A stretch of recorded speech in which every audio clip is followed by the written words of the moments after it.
संस्कृत भारती पक्षतः आं सर्वेषां पुनरेकवारं संस्कृतसम्भाषणशिबिरे हार्दं स्वागतं करोमि। अधुना अहम् अतिथिमहोदयं प्रार्थयामि कृपया दीपं तथा भारतमातुः कुन्देन्दु तुषारहार धवला या शुभ्रवस्त्रामृता या वीणावरदण्डमण्डितकरा या श्वेतपद्मासना या ब्रह्माच्युतशङ्करप्रभृतिभिर्देवैः सदा वन्दिता सा मां पातु देवी काश्मीरवासिनी त्वां प्रथमं वन्दे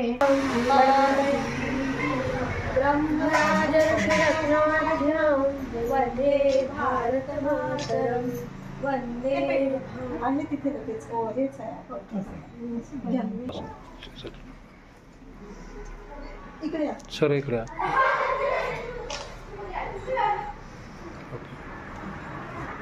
ठीक आहे।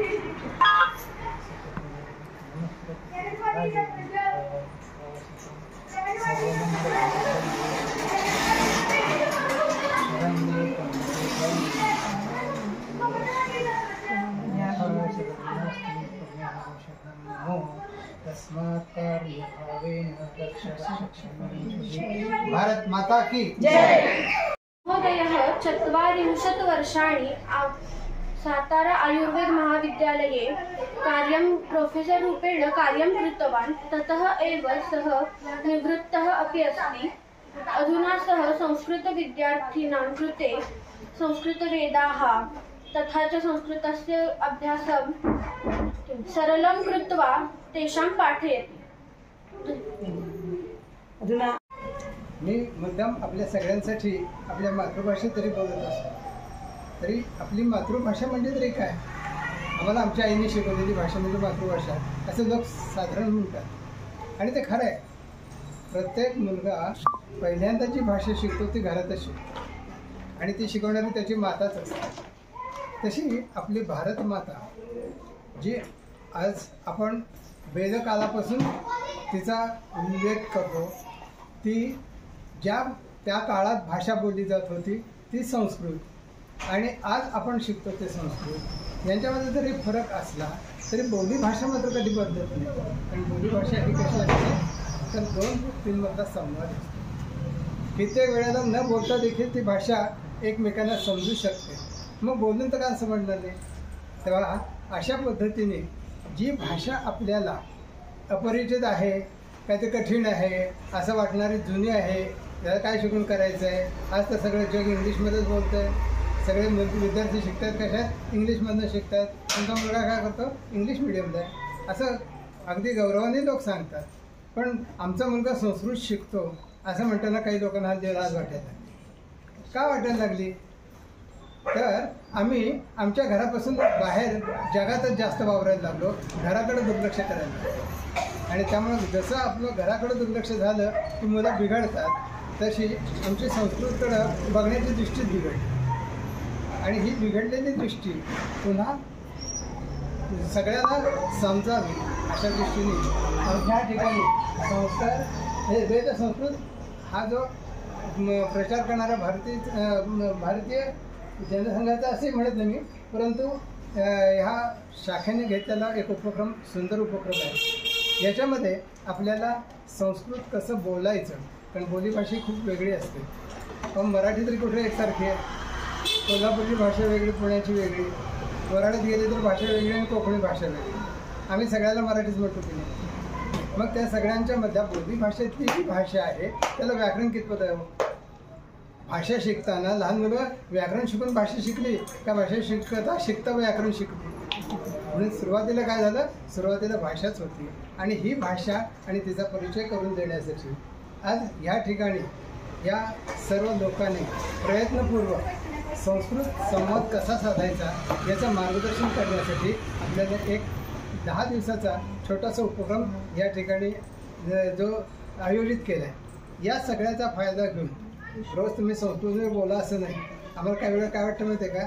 4 लोकात गेल्यानंतर एकमेकाला बोलताना त्याला न समजेल पण मला दुसऱ्याशी बोलायचं आहे. मग अशी समाजाची भाषा कशी असते, आपण त्याला म्हणतो सांकेतिक भाषा. मग कोणी आधी शब्द म्हणून ते असं म्हणतो ना, काय बोलतं हे दुसऱ्याला कळतं का नाही, पण तुम्हाला कळतं का? मग अशा वेळेस देखील आपल्याला संस्कृत वापरता येत नाही. मग हळूच आम्ही जर संस्कृतमध्ये असं बोललो तर काय बिघडलं? आणि आमची ही संस्कृत आम्हाला किती अपरिचित आहे अशातलं वाटतं. तर रोज सकाळी आम्ही काय म्हणतो, संस्कृतच आहे ना. दिवा लावताना काय म्हणतो, शुभम करोति कल्याणम आरोग्यम धनसंपदा शत्रुबुद्धी विनाशाय दीपज्योती नमोस्तुते. मग हे आमच्या मराठीपेक्षा काही वेगळं आहे का? हे आम्ही रोजच म्हणतो, आमच्या कानावर रोज पडत असतं. पण हे संस्कृत आहे हेच आम्हाला बऱ्याच वेळा समजत नाही. आणि त्यामुळे होतं काय, संस्कृतबद्दल एक विनाकारण मनामध्ये भीती असते आणि भीती शाळेतल्या संस्कृतमुळे असते. इंग्लिश मिडियममध्ये शिकलेले किंवा संस्कृत न घेऊन पास झालेले विद्यार्थी असतात, हे खूपच घाबरतात. गमत म्हणून सांगतो, आयुर्वेदाचे सगळे ग्रंथ आहेत संस्कृत. आणि ज्यावेळेस विद्यार्थी पहिल्यांदा आयुर्वेदाला शिकायला येतात, आम्ही इंग्लिश मिडियममध्ये शिकून आलो आहे, आम्हाला 90% मार्क आहेत, पण आम्हाला संस्कृत येत नाही, तिथं पहिलाच विषय संस्कृत शिकायचा, मग आमचं कसं व्हायचं? हा त्यांच्यापुढे प्रश्न असायचा. मग आम्ही म्हणायचं तुम्हाला संस्कृत येत ना, ठीक आहे, संस्कृत येत नसलं तरी कसे वाचायचं मी सांगू का तुम्हाला? मग हळूहळू त्यांना त्यांच्याच भाषेतले शब्दातनं त्यातनं हे कसं वाचायचं हे शिकवल्यानंतर शेवटच्या वर्षाला गेल्यानंतर अस्खलित संस्कृत वाचून त्याचे अर्थ लावण्यात पण ते तयार होऊ शकतात. त्यामुळं प्रयत्न केला तर कोणतीही गोष्ट साध्य होते. तेव्हा बघूया आपण सगळेजण प्रयत्न करून आपल्याला संस्कृत बोलता आहे का. धन्यवाद. मम नाम विनया भवत्याः मम नाम स्वाती भवत्याः नमः भवत्याः मागे विचार. मम नाम अनुराधा भवत्याः नाम किं? मम नाम पूजा भवत्याः नाम किं? मम नाम सुवर्णा भवत्याः नाम किं? मम नाम सविता भवत्याः नाम किं? मम नाम लीना. मम नाम लीना. मम नाम लीना. भवत्याः नाम भवत्याः नाम किं? भवत्याः नाम किं? मम नाम सिद्धिः. पृच्छतु. भवत्याः नाम किं? मम नाम अत्र पृच्छतु. अत्र. भवतः नाम किं? मम नाम यशोवर्धन. भवत्याः नाम किं? मम नाम विनया भवत्याः नाम किं? अत्र पृच्छतु. भवतः. मम नाम सुनील. भवत्याः नाम किं? मम नाम सुवर्णा भवतः नाम किं? मम नाम किं? मम भवत्याः नाम किं? भवतः नाम किं? मम नाम सिद्धिः. भवतः नाम किं? मम नाम यशोवर्धन. भवत्याः नाम किं? मम नाम सुशीला भवत्याः नाम किं? भवतः. मम नाम यशोवर्धन. भवत्याः नाम किं? मम नाम अपर्णा. उत्तम उत्तम. मम भवतः भवत्याः मम भवतः भवत्याः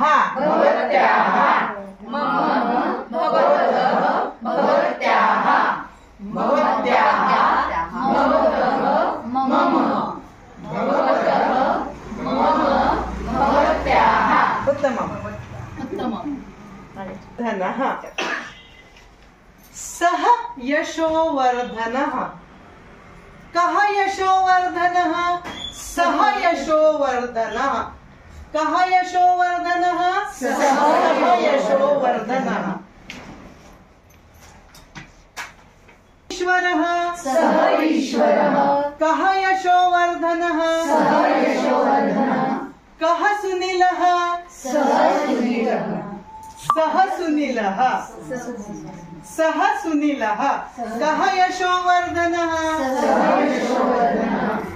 सः ईश्वरः. सः ईश्वरः. सः ईश्वरः. प्रश्न.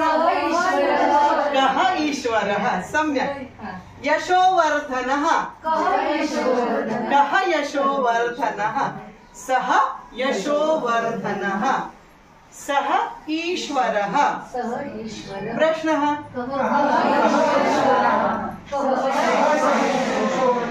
उत्तर. सः यशोवर्धनः. सः ईश्वरः. कः सुनीलः सः सुनीलः सः कः सः कः संजय कः संजयः सः संजयः संजयः कः सः संजयः यशोवर्धनः कः ईश्वरः कः सः सः कः सः कः सः कः कः सुनीलः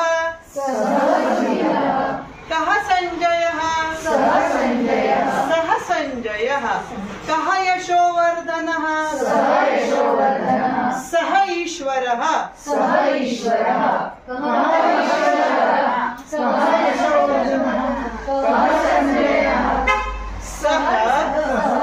कः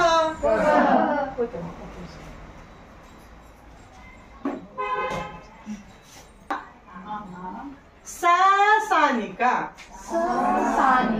सा सानिका सा आभा सा सानिका सा आभा का आभा का सानिका सा का का आभा का सानिका का सिद्धी सिद्धी सा सिद्धी सा सिद्धी का सिद्धी का अनुराधा सा। नमस्कार. भाषासु मुख्या मधुरः दिव्या गिर्वाण भारती तस्यां हि काव्यं मधुरं तस्मादपि सुभाषितम्. संस्कृत भाषा ही सनातन भाषा, धर्माची भाषा, हिंदुत्वाची भाषा आणि सगळ्यात महत्त्वाचं म्हणजे जेवढे काही आजपर्यंत आपण पाहतो आहे, जेवढ्या भाषांचा उगम झाला तो संस्कृतच्या माध्यमातून झाला. ही भाषा याला पुन्हा खूप चांगल्या पद्धतीने ती अंगीकारली जावी म्हणून भारतामध्ये सगळीकडे हिंदुस्थानामध्ये चळवळ सुरू आहे संस्कृत भारतीच्या माध्यमातून. या चळवळीला एक छोटंसं उपक्रमाचं स्वरूप मिळावा म्हणून या भागातील काही नागरिकांनी मिळून आणि संस्कृत भारतीने हा उपक्रम आयोजित केलेला आहे. या उपक्रमाला माझ्या खूप खूप शुभेच्छा. आणि महिलांनी, वरिष्ठ लोकांनी, जे ज्येष्ठ लोक आहेत यांनी सगळ्यांनी संस्कृत भाषा अवगत करून घ्यावी. कारण ज्या वेळेला आपण स्तोत्र म्हणतो देवाची किंवा ज्या वेळेला आपण काही देवाधर्माचे गोष्ट करतो त्यावेळेला त्याचे उच्चारण व्यवस्थित झाले तरच त्याची एनर्जी ही आपल्याला मिळते. आणि ही एनर्जी प्रामुख्याने आपल्यापर्यंत पोहोचावी आणि पॉझिटिव्ह वेने पोहोचावी यासाठी म्हणून संस्कृत उच्चारण चांगले यावे हे महत्त्वाचे. आणि यासाठी म्हणून आपण इथे 10 दिवसाचं शिबिर आयोजित केलेले आहे. हे शिबिर सर्वांसाठी मोफत आहे. याचा सर्वांनी लाभ घ्यावा. धन्यवाद. जय हिंद, जय महाराष्ट्र. नमस्कार, मी ममता जोशी. संस्कृत भारती पश्चिम महाराष्ट्र द्वारा संस्कृत संभाषण अभियानाअंतर्गत पश्चिम महाराष्ट्रातील 8ही जिल्ह्यांमध्ये 14 जून ते 14 जुलैपर्यंत संस्कृत संभाषण शिबिरांचे आयोजन करण्यात आलेले आहे. हे शिबिर निशुल्क आहेत. संस्कृत भारतीतर्फे संभाषण पासून शास्त्रपर्यंत संपूर्ण शिक्षण हे निशुल्क दिले जातं. संस्कृत भारतीचा प्रमुख उद्देश संस्कृत संभाषण हाच प्रमुख उद्देश का, तर भाषा म्हणजे काय, भाषते सा भाषा. आणि ज्या भाषेमध्ये आपल्याला सहज बोलता येतं त्या भाषेमध्ये आपल्याला लेखन, वाचन किंवा त्या भाषेचा अभ्यास किंवा त्या भाषेतून अन्य विषयांचा अभ्यास करणे सहज शक्य होतं. म्हणून संस्कृत भारतीचा प्रमुख उद्देश संस्कृत संभाषण शिबिर. जोपर्यंत आपल्याला ती भाषा बोलता येणार नाही तोपर्यंत संस्कृत भाषेमध्ये जे आपल्याकडे ग्रंथांच्या माध्यमातून ज्ञान भांडार आहे त्या ज्ञान भांडाराचा आपल्याला उपभोग घेता येणार नाही आणि आपल्याला ते ज्ञान दुसऱ्यांना सुद्धा देता येणार नाही. तसेच जर प्रत्येक राज्याची भाषा वेगळी असेल तर संवाद साधायला थोडं कठीण जाईल. पण सगळ्या भारताची, संपूर्ण भारताची जर भाषा संस्कृत झाली तर सहज संवाद साधता येईल. यापूर्वी पूर्वकाळी आपल्याकडे संस्कृत ही जनभाषा, व्यवहार भाषा होती. त्याचप्रमाणे आत्ताची जी मुलं आहे त्यांना विविध भाषांचा अभ्यास करायला आवडतो. निश्चितच त्यांनी सगळ्या भाषांचा अभ्यास करावा. परकीय भाषांचा त्यांना जास्त अभ्यास करायला आवडतो, तोही त्यांनी निश्चितच करावा. पण त्यासोबतच जर ते संस्कृत शिकले तर आपल्या संस्कृत ग्रंथांमधील जे ज्ञान आहेत, जी तत्व आहेत, जे त्यांनी सिद्धांत मांडलेला आहे, त्या सगळ्या सिद्धांताचा, तत्वांचा अनुवाद करून ते परकीयांपर्यंत आपल्याला पोहोचवता येईल आणि आपलं ज्ञान जास्तीत जास्त पूर्ण भारत आणि भारताच्या बाहेर पोहोचेल. म्हणूनच निश्चित आत्ताच्या युवकांनी सुद्धा संस्कृतचा अभ्यास करावा, संस्कृत करिअरच्या दृष्टीने विचार करावा. त्यासाठीच आम्ही हे आयोजन केलेलं आहे. इथे अगदी सहज सोप्या पद्धतीने आम्ही संस्कृत शिकवतो. तिथे लेखनाची, वाचनाची, पठणाची कशाचीही आवश्यकता नाही आहे. संस्कृत पूर्वज्ञानाची सुद्धा आवश्यकता नाही आहे. तुम्ही फक्त 2 तास दररोज 10 दिवस 2 तास तुमचा अमूल्य वेळ आम्हाला द्यायचा आहे. आणि जसं संस्कृतच्या विषयी सुभाषित आहे, सुरस सुबोधा विश्व मनोज्ञा ललिता रुद्ध्या रमणीया अमृतवाणी संस्कृत भाषा नैव क्लिष्टा नच कठिणा. या संस्कृत सुभाषिताची अनुभूती तुम्ही प्रत्यक्ष अनुभवायची आहे. त्यामुळे मी सगळ्यांना नम्र निवेदन करते की आपण निश्चितच या सुवर्ण संधीचा लाभ घ्यावा. धन्यवाद.